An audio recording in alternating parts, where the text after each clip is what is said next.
नमस्कार। आज हम कुछ बहुत दिलचस्प स्रोतों में गोता लगा रहे हैं। लेख है, शास्त्रों के कुछ अंश हैं और कुछ नोट्स भी। और ये सब है एक अनोखे और शक्तिशाली देवता पर, बटुक भैरव, शिव का बाल रूप। हाँ, पर उग्र भी और रक्षक भी। हाँ, बिल्कुल। तो हमारा मकसद है इन स्रोतों से बटुक भैरव की कहानी, उनका स्वरूप, उनका महत्व और हाँ, पूजा से जुड़ी खास बातें निकालना। मतलब ये समझने की कोशिश कि आखिर वो इतने महत्वपूर्ण क्यों है। जी, बटुक भैरव वो वाकई में एक जटिल देवता हैं। मासूमियत भी है और उतनी ही ब्रह्मांडीय शक्ति भी। स्रोत भी यही बताते हैं कि उन्हें समझना मतलब हिंदू धर्म के कई पहलुओं को जानना है, खासकर तंत्र और शिव के जो उग्र रूप हैं उनको। हाँ, तो देखते हैं कि ये अलग अलग स्रोत क्या अनोखी बातें सामने लाते हैं। तो चलिए शुरुआत करते हैं उनके नाम और जन्म से। बटुक, जैसा कि आपने कहा, मतलब बालक।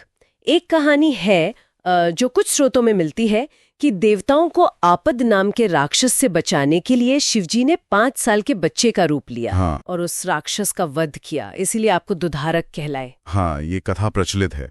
और एक दूसरी कहानी भी है जो शिव पुराण से आती है। अच्छा। हाँ, उसमें ब्रह्मा और विष्णु जी के बीच जब विवाद हुआ तो शिव के क्रोध से काल भैरव प्रकट हुए और उन्होंने ब्रह्मा का वो 5वां सिर काट दिया था। तो बटुक भैरव को अक्सर इन्हीं काल भैरव का बाल स्वरूप माना जाता है, या फिर शिव का 5वां अवतार। तो मतलब 2 अलग अलग मूल कथाएं। हाँ, दिलचस्प है। जी। और ये कथाएं कहीं ना कहीं उनके उग्र स्वभाव और न्याय करने वाले रूप की तरफ इशारा करती हैं। सही कहा। अच्छा, तो ये तो हुई उत्पत्ति की बात, पर जब उनके रूप की बात आती है तो स्रोत हमें काफी अलग अलग तस्वीरें दिखाते हैं ना। हाँ, बिल्कुल। कहीं एकदम सौम्य सुनहरे बालक जैसे, तो कहीं नीले या काले रंग के 3 आंखों वाले एकदम भयानक रूप में। ये विरोधाभास क्यों? देखिए, ये उनकी बहुआयामी प्रकृति दिखाता है, मासूमियत और प्रचंड शक्ति एक साथ। कुछ स्रोत सौम्य रूप बताते हैं, भक्तों के लिए शायद, पर उनका जो मूल तत्व है वो उग्रता और शक्ति का ही है। अच्छा। हाँ, उनके हाथों में त्रिशूल रहता है, डमरू, खटवांग वो डंडे जैसा होता है, और कपाल यानी खोपड़ी का कटोरा। और वो सांपों के गहने और मुंडों की माला भी पहनते हैं। जी हाँ, उनका वाहन कुत्ता है जो निष्ठा का प्रतीक है, और वो शमशान में निवास करते हैं, अग्नि के समान तेजस्वी हैं। शमशान में निवास, अग्नि सा तेज। वाह, ये सब तो काफी तीव्र कल्पना है। क्या ये सब प्रतीकात्मक है? अधिकतर हाँ। ये तत्व विनाश, सृजन और समय यानी काल, उस पर उनके नियंत्रण को दिखाते हैं।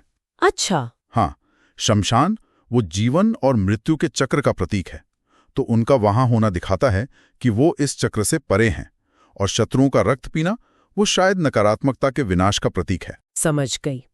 तो फिर लोग इनकी पूजा क्यों करते हैं? जाहिर है सुरक्षा के लिए तो करते ही होंगे।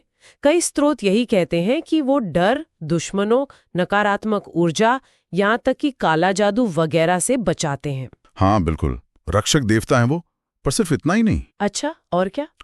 स्रोत बताते हैं कि वो जल्दी प्रसन्न होते हैं और भौतिक सफलता, धन, समृद्धि, बुद्धि, साहस ये सब भी प्रदान करते हैं। अरे वाह। हाँ, और ज्योतिष में भी जैसे राहु, केतु या शनि दोष हैं, उनके बुरे असर को भी कम करते हैं, कर्म बाधाओं को दूर करते हैं। और एक बात जो राजर्षि नंदी के विचारों वाले स्रोत में मिलती है वो बहुत गहरी है। क्या बात? कुछ और खास? हाँ, उनका कहना है कि भैरव साधना जो है वो जीवन के अनुभवों को, चाहे सुख हो या दुख हो, उन्हें तेज कर सकती है। अनुभवों को तेज मतलब ताकि व्यक्ति जल्दी आध्यात्मिक रास्ते पर आगे बढ़ सके और सांसारिक चीजों से अनासक्ति मतलब डिटैचमेंट पाने में मदद मिले। ये एक बिल्कुल अलग नजरिया है। ये तो वाकई बहुत बहुत अलग बात है, अनुभवों को तेज करना। खैर, तो अगर कोई पूजा करना चाहे तो क्या ये बहुत मुश्किल है? कुछ स्रोत तो कहते हैं कि रविवार, मंगलवार या भैरव जयंती पर मिठाई जैसे लड्डू, जलेबी, फल, दूध, फूल, ऐसी साधारण चीजें चढ़ाने से भी वो खुश हो जाते हैं। हाँ, सामान्य पूजा तो सरल ही है, कोई भी कर सकता है। हालांकि कुछ तांत्रिक परंपराओं में वो मदिरा और मांस के भोग का भी जिक्र मिलता है। ओह। हाँ, पर ये परिवर्तन के सिद्धांत का प्रतीक हो सकता है। ये जानकारी सिर्फ स्रोतों के आधार पर है, मतलब हम इसकी पुष्टि या खंडन नहीं कर रहे हैं। समझ गए। और हाँ, कुत्तों को दूध या रोटी खिलाना भी एक अच्छा उपाय माना जाता है। अच्छा, और मंत्र? कोई सरल मंत्र है? हाँ, सबसे सरल और प्रसिद्ध मंत्र है ओम बटुक भैरवाय नमः। ओम बटुक भैरवाय नमः। जी, कहते हैं इससे इच्छा शक्ति बढ़ती है, डर और चिंता कम होती है, और अगर कोई प्रतिस्पर्धा वगैरह है तो उसमें सफलता मिलती है। ठीक है। और ज्यादा विस्तार वाली पूजा भी होती है जिसमें यंत्रों का उपयोग होता है, खास अनुष्ठान होते हैं। इनका जिक्र भी कुछ स्रोतों में है, पर सबसे जरूरी बात जो है वो ये कि पूजा पूरी श्रद्धा और साफ मन से की जाए। बिल्कुल। तो कुल मिलाकर इन सारे स्रोतों से हमने बटुक भैरव के कई रूप देखे, एक बालक भी, एक भयंकर रक्षक भी, भौतिक इच्छाएं पूरी करने वाले भी, और आध्यात्मिक गति को तेज करने वाले भी। काफी परतें हैं इनके व्यक्तित्व में। सही कहा, बहुत गहरा विषय है ये। हाँ। और अंत में एक सवाल शायद सोचने के लिए छोड़ सकते हैं हम। हाँ, बताइए। कि एक बालक देवता का इतना उग्र रक्षक होना, ये ईश्वर के बारे में हमारी जो आम सोच है उसको कैसे चुनौती देता है ना? सही बात है। और दूसरा ये विचार कि वो आध्यात्मिक उन्नति के लिए जीवन के अनुभवों को तीव्र कर सकते हैं, इसका एक साधक के लिए क्या मतलब हो सकता है, इस पर मनन किया जा सकता है।